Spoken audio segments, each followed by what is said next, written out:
नमस्कार दोस्तों। एक छोटे से देश कतर ने ऐसा झन्नाटेदार तमाचा मारा कि उसका असर दिल्ली में भाजपा मुख्यालय में महसूस किया गया।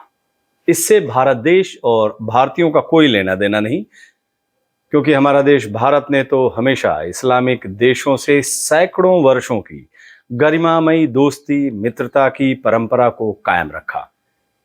वो दूसरे मूर्ख अज्ञानियों की झुंड है जिन्होंने इस देश की हजारों वर्षों की परंपरा को तोड़ा है।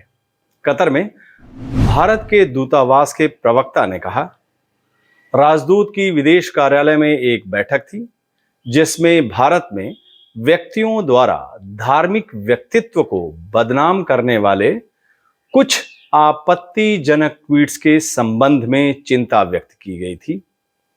राजदूत ने यह भी बताया कि ट्वीट किसी भी तरह से भारत सरकार के विचारों को नहीं दर्शाते हैं। यह फ्रिंज तत्वों के विचार हैं। लास्ट में उन्होंने लिखा, यह फ्रिंज तत्वों के विचार हैं। भारत सरकार ने कतर में यह तो बता दिया कि यह विचार भारत सरकार के नहीं है, पर यह नहीं बताया कि किस पार्टी के ये विचार हैं। चलिए आगे बढ़ते हैं। ये उनके विचार हैं जो प्रधानमंत्री के साथ, गृह मंत्री के साथ, सरकार के हर मंत्री के साथ सत्ताधार पार्टी भाजपा की वो जुबान है। अब उन्हें निष्कासित कर दिया गया और वो नाम है नुपुर शर्मा और नवीन जिंदल। फ्रिंज तत्व मतलब असामाजिक तत्व। इस शब्द का मतलब संगठनों के उन उग्र तत्वों से भी है। आसान शब्दों में फ्रिंज का मतलब होता है जो राजधर्म का पालन न करे। याद है आपको राजधर्म का पाठ? एक बार उस वक्त के तत्कालीन प्रधानमंत्री श्री अटल बिहारी वाजपेयी जी ने तत्कालीन गुजरात के मुख्यमंत्री और मौजूदा प्रधानमंत्री श्री नरेंद्र मोदी जी को गोधरा के दंगों के दौरान पढ़ाया था। राजधर्म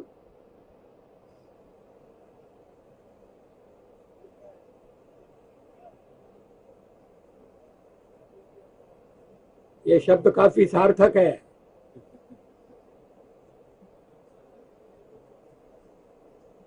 मैं उसी का पालन कर रहा हूं, पालन करने का प्रयास कर रहा हूं।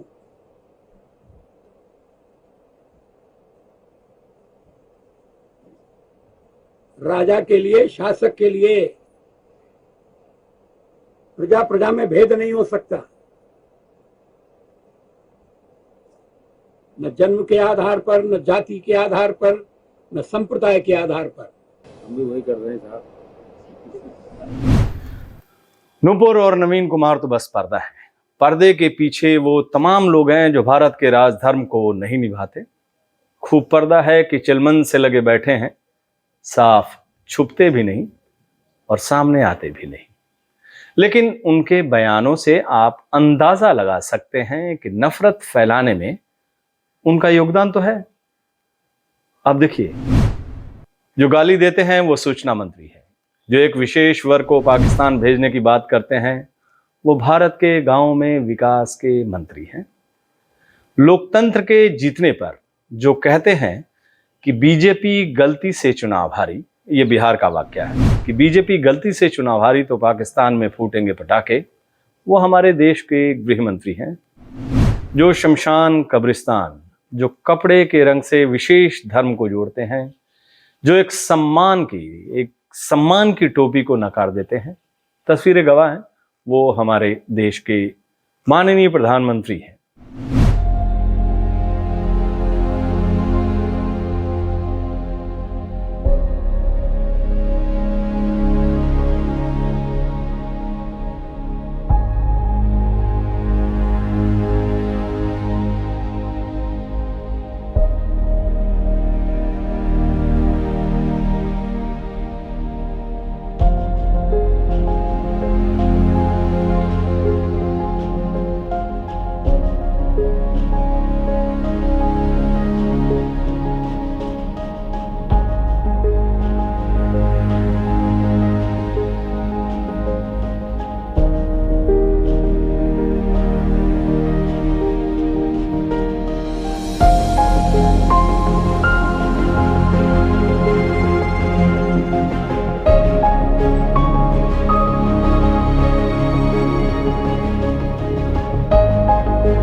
आपका धर्म अगर आपसे दंगे करवा सकता है, आपका धर्म नफरत फैलवा सकता है, आपका धर्म अगर इंसानों से भेदभाव करवा सकता है, आपका धर्म अगर पाखंड करवाता है, तो आप धर्म नहीं बल्कि एक गिरोह के चंगुल में फंसे हैं।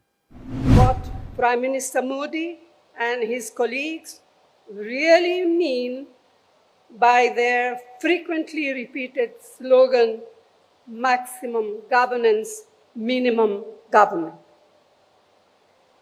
It means keeping the country in a state of permanent polarization, compelling people to live in a constant state of fear and insecurity.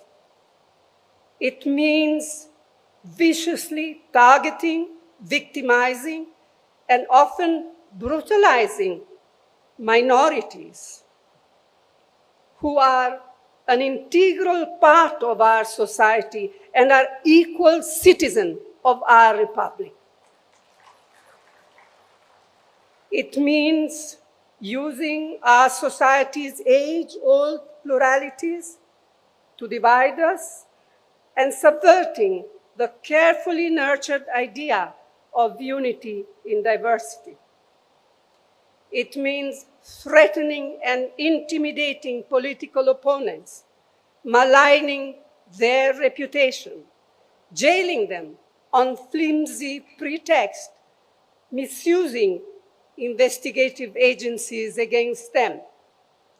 It means eroding the independence and professionalism of all institutions of democracy.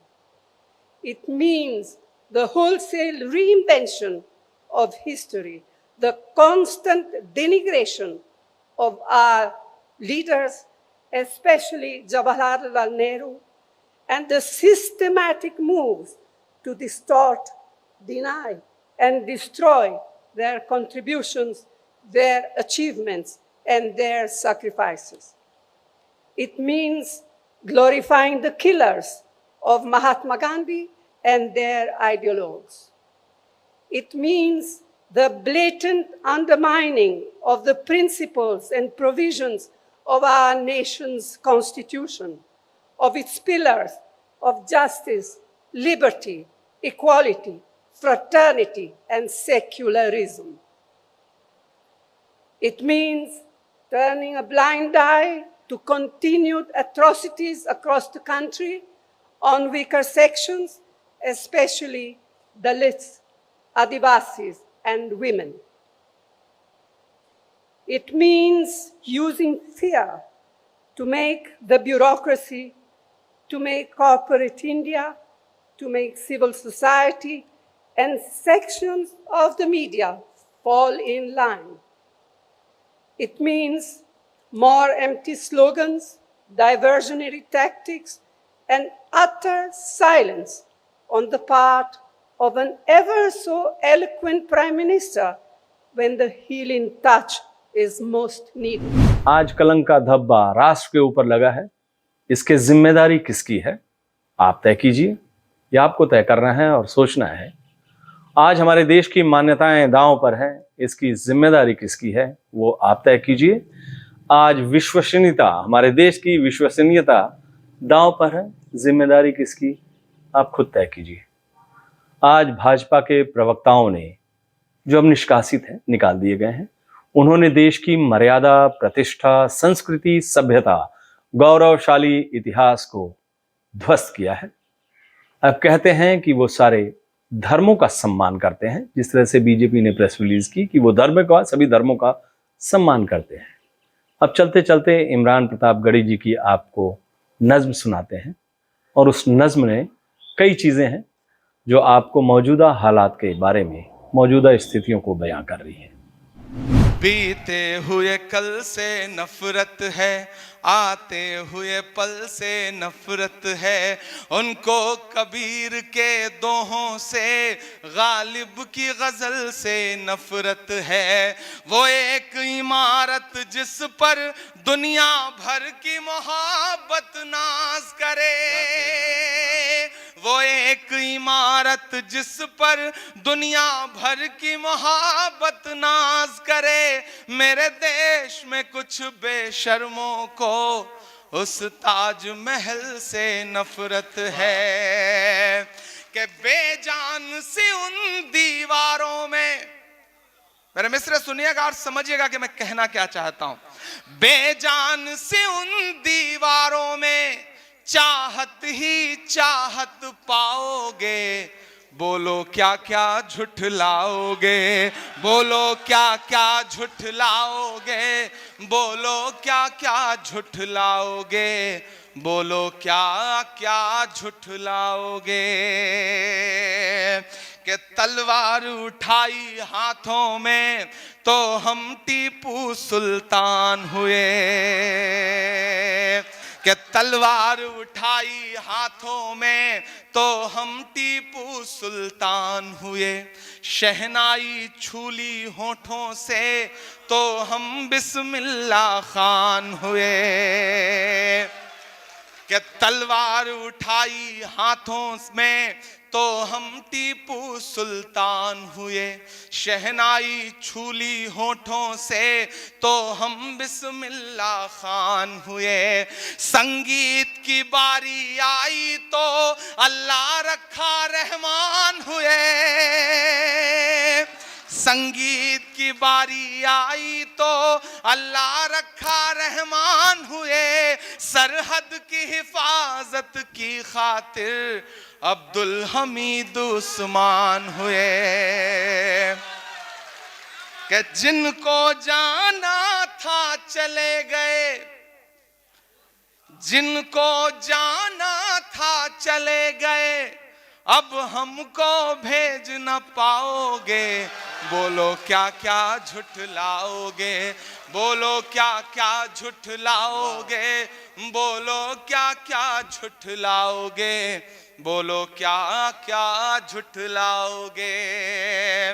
कि जमुना का किनारा अपना है, हर एक नजारा अपना है, वो भूल भुलैया अपनी है, ये कुतुब मीनारा अपना है।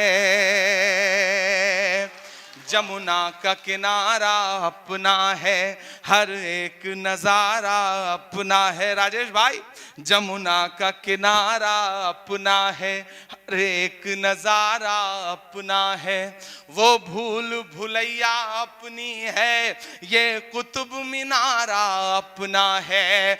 टुकड़े टुकड़े की मत सोचो, सारा का सारा अपना है। टुकड़े टुकड़े की मत सोचो, सारा का सारा अपना है। 15 अगस्त का लाल किला वो भी तो हमारा अपना है। 15 अगस्त का लाल किला वो भी तो हमारा अपना है। हर चीज में ही हिंदू मुस्लिम, हर चीज में ही हिंदू मुस्लिम, कितना नीचे गिर जाओगे, बोलो क्या क्या झुठलाओगे, बोलो क्या क्या झुठलाओगे, बोलो क्या क्या झुठलाओगे।